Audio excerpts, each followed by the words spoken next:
कि आज एक नया विषय स्टार्ट करेंगे, नया सब्जेक्ट स्टार्ट करेंगे जिसका नाम है हिस्टोपैथोलॉजी। तो हिस्टोपैथोलॉजी के पहले हमने हीमेटोलॉजी को भी कवर कर लिया है और हीमेटोलॉजी के टॉप 500 एमसीक्यूज भी कवर कर लिया जो बार बार आपके एग्जामों में आते हैं। एग्ज़ाम आपका आरआरबी रेलवे का हो, DSSB का हो, ग्रुप 5 का हो या फिर NHM का हो। तो जो लोग आज हमारी वीडियो को पहली बार देख रहे हैं तो उनको बता दें कि अब की बार लैब टेक्नीशियन पार्ट 2024 की बैच हमने स्टार्ट किया है, कर सकते हैं। तो आज हम स्टार्ट करेंगे हिस्टोपैथोलॉजी। तो हिस्टोपैथोलॉजी के शब्द के साथ हम हिस्टोपैथोलॉजी का शुभारंभ आज करने वाले। तो हिस्टोपैथोलॉजी आप देखेंगे तो यहाँ 3 शब्दों का मेल होकर हमारा जो है हिस्टोपैथोलॉजी बना हुआ है। पहला शब्द आपको दिखेगा हिस्टो, दूसरा दिखेगा पैथो और तीसरा दिखेगा लॉजी। तो एग्ज़ाम में आता है कि जो हिस्टोपैथोलॉजी के तीनों वर्ड कौन से भाषा से या फिर कौन से वर्ड से लिया गया, तो आप वहाँ पर बताएंगे कि histopathology is drive from a combination of the 3 Greek word. तो हमने देखा कि हिस्टोपैथोलॉजी 3 ग्रीक वर्डों से लिया गया। अब 3 ग्रीक वर्ड से लिया गया तो इनके अलग अलग अर्थ भी होते हैं। हिस्टो का मतलब होता है टिश्यू, पैथो का मतलब होता है डिसीज़ और लॉजी का मतलब होता है स्टडी। तो हम यहाँ पर ऐसे टिश्यूज़ का अध्ययन करेंगे जिसमें किसी प्रकार की बीमारी हो। अब बीमारी ऐसी बीमारी जो हमारे टिश्यू मतलब ऊतक को डैमेज करते हैं। ठीक है, तो चलिए आगे यहाँ पर देखेंगे। यहाँ लिखा हुआ है कि histopathology is the microscopic examination of the biological tissue of observe the disease cell and tissue is very fine detail. तो हम एक टिश्यू लेंगे और उसके बारे में सारी जानकारी इकट्ठी करेंगे कि उसमें किसी प्रकार की बीमारी है तो कैसी है, एकदम फाइन डिटेल उसकी लेंगे। और उसमें कैसे देखेंगे उसको, तो उसको अपन माइक्रोस्कोप से एग्जामिनेशन करके अपन टिश्यू का पता लगाएंगे कि टिश्यू में किस प्रकार की बीमारी है। अब ये ज़रूरत हमको क्यों पड़ी, क्योंकि कुछ ऐसे पेशेंट होते हैं जिनको बार बार कोई डिसीज़ है वो हो जाती है। साथ ही कैंसर वाले पेशेंट होते हैं तो वहाँ पर भी उनकी जो टिश्यूज़ है बायोप्सी या फिर एटॉप्सी करके कोई सेल्स निकाला जाता है, टिश्यू निकाला जाता है और उसकी स्टडी की जाती है। प्रक्रिया होती है बायोप्सी और दूसरी प्रक्रिया होती है एटॉप्सी। तो बायोप्सी क्या होती है, बायोप्सी से अपन किसी व्यक्ति लिविंग जो पर्सन है मतलब जो व्यक्ति लिविंग है टिश्यू अपन रिमूव कर रहे हैं, एक स्मॉल पीस उसकी बॉडी से निकाल रहे हैं, तो वो हमारा हो जाता है बायोप्सी।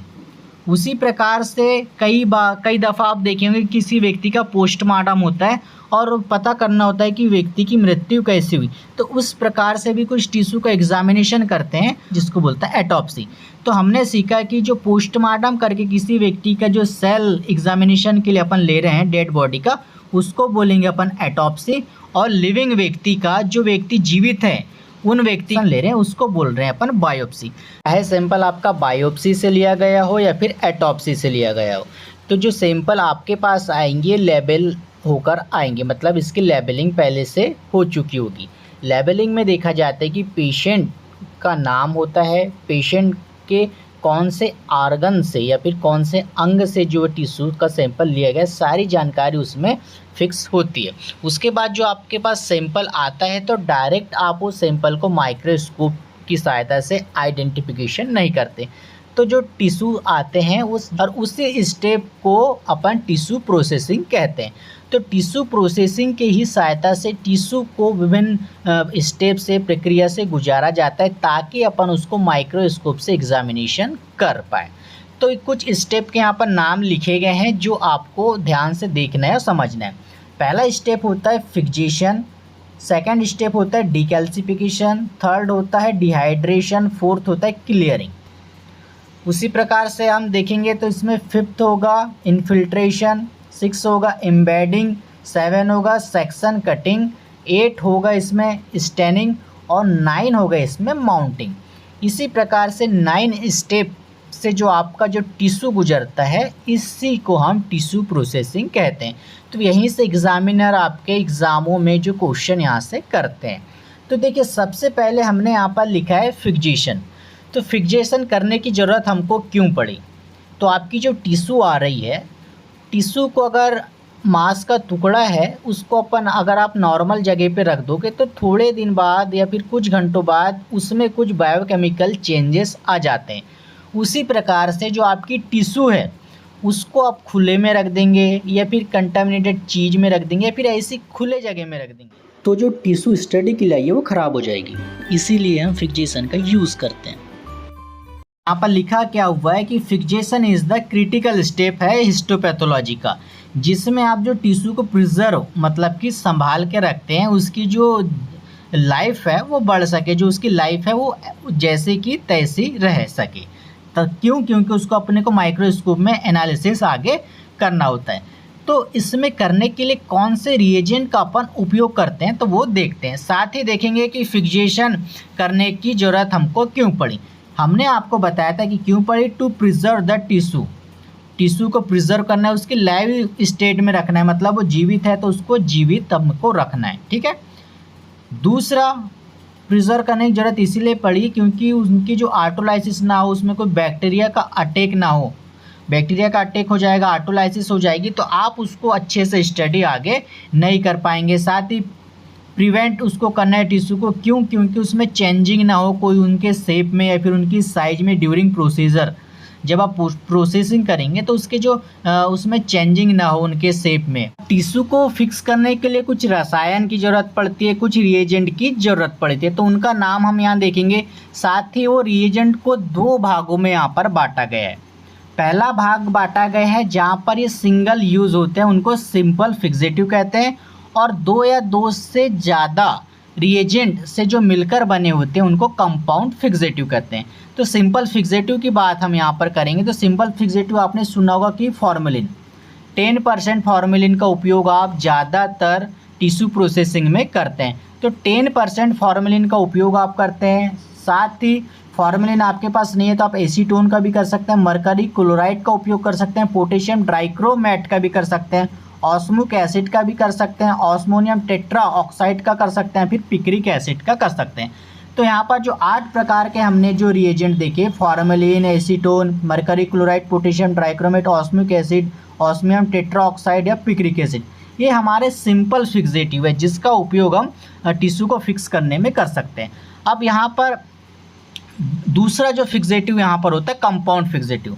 अब कंपाउंड फिक्सेटिव 2 प्रकार या 2 से अधिक प्रकार के जो फिक्सेटिव है उनसे जो मिलकर बने होते हैं उनको बोलते हैं कंपाउंड फिक्सेटिव। तो यहाँ पर देखेंगे formalin is a most widely use for the fixative, मतलब अत्यधिक मात्रा में यूज होने वाला फिक्सेटिव है। Tissue can be left this for a long period without excessive hardening. आप इसका उपयोग करेंगे तो अभी ज़्यादा समय तक ये एक्सेसिव होगा, है ना, हार्डिंग और डैमेज, इसमें किसी प्रकार की हार्डनेस नहीं आएगी, किसी प्रकार का डैमेज नहीं होगा, और जो हमारा टिश्यू है ये लॉन्ग समय तक जो है प्रिजर्वेटिव का काम कर सकता है। आप ये फॉर्मल सलाइन बनाने के लिए अपने को फॉर्मेलिन के साथ फॉर्मेलिन हमको लगा, साथ में इसमें हमको अल्कोहल लगा, पिक्रिक एसिड लगा, तो ये सारे चीज़ें मिलकर हमारा क्या फॉर्मेलिन बनाए हैं। तो हम कंपाउंड फिक्सेटिव का मतलब ये है कि 2 या 2 से चीज़ों का जो योग मिलकर बनता है उसको बोलते हैं कंपाउंड फिक्सेटिव, ठीक है। तो इस प्रकार से इसमें कंपाउंड फिक्सेटिव होते हैं। अब इसमें जो फॉर्मल सलाइन है इसको फिक्स करने के लिए 24 घंटे आप रूम टेम्परेचर में इसमें डाल के रख सकते हैं। अब देखिए अगला है यहाँ पर फॉर्मल कैल्शियम। तो फॉर्मल कैल्शियम का भी आप यूज़ कर सकते हैं, डेमोन्स्ट्रेशन ऑफ द फॉस्फोलिपिड। तो देखिए फॉस्फोलिपिड जैसी कोई आपके पास टिश्यू है फॉस्फोलिपिड युक्त, तो वहाँ पर आप फॉर्मल कैल्शियम का उपयोग भी कर सकते हैं। ये 24 आवर्स रूम टेम्परेचर के लिए यह भी होता है। उसके बाद आपने जेंकल फ्लूइड का नाम सुने होंगे, एग्जाम में आता है कि जेंकल फ्लूइड किस प्रकार का फिक्सेटिव है, सिंपल फिक्सेटिव, कंपाउंड फिक्सेटिव, ए और बी या उपरोक्त में से नहीं। तो हमको बताना है कि जो जेंकल फ्लूइड है यह कंपाउंड फिक्सेटिव के अंतर्गत आता है, जिसमें हमारा मरकरी क्लोराइड, पोटेशियम डाइक्रोमेट और sodium sulphate glacier acetic acid जो है इसमें हमारे मिले होते हैं। तो एग्ज़ाम में ज़्यादातर पूछा जाता है कि जेंकल फ्लूइड जो है उसके कंटेंट कौन कौन से हैं। तो आपको याद होना जेंकल फ्लूइड हमारा mercury chloride, potassium dichromate, sodium sulphate और ग्लेशियर एसिटिक से मिलकर बना होता है, और जेंकल फ्लूइड हमारा एक प्रकार का कंपाउंड फिक्सेटिव का उदाहरण है। उसके बाद हम देखेंगे बाउंस फ्लूइड। तो बाउंस फ्लूइड भी हमारा है कौन, फिक्सेटिव, और ये कंपाउंड फिक्सेटिव है जो पिक्रिक एसिड और ग्लेशियर एसिटिक एसिड और 14% फॉर्मेल्डिहाइड से मिलकर बना हुआ होता है।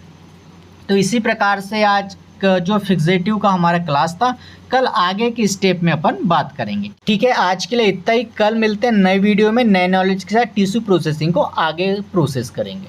और जो लोग नए हैं तो चैनल को सब्सक्राइब करके हमारे साथ जुड़ सकते हैं, स्टडी कर सकते हैं।